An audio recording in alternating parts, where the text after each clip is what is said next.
DPRD Sumsel dalam waktu dekat akan melakukan fit and proper test terhadap para calon anggota KPID Sumsel periode 2025-2028, yang dimana dalam tahapan tersebut Komisi 1 DPRD Sumsel memastikan akan profesionalisme dan tidak ada unsur titip menitip.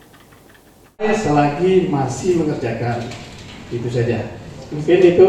Disampaikan oleh Sekretaris Komisi 1 DPRD Sumsel dari fraksi Gerindra, Abdullah Taufik, jika Komisi 1 memastikan akan melakukan seleksi untuk calon anggota Komisi Penyiaran Daerah KPID Sumsel periode 2025-2028 secara transparan dan profesional serta tidak ada unsur titip-titipan. Taufik memastikan jika Komisi 1 DPRD Sumsel akan bekerja dengan sebaik-baiknya dalam pelaksanaan fit proper test nantinya, yang saat ini masih dalam proses penjadwalan dan perumusan.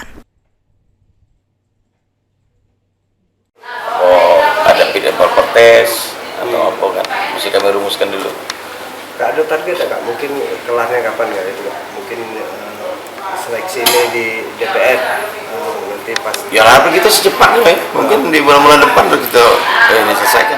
Komisi 1 DPRD Sumsel sendiri menargetkan jika tahapan seleksi calon anggota KPID Sumsel periode 2025-2028 sendiri bisa selesai dalam waktu cepat, karena nantinya para anggota KPID terpilih akan langsung bekerja. Tim Liputan, PAL TV.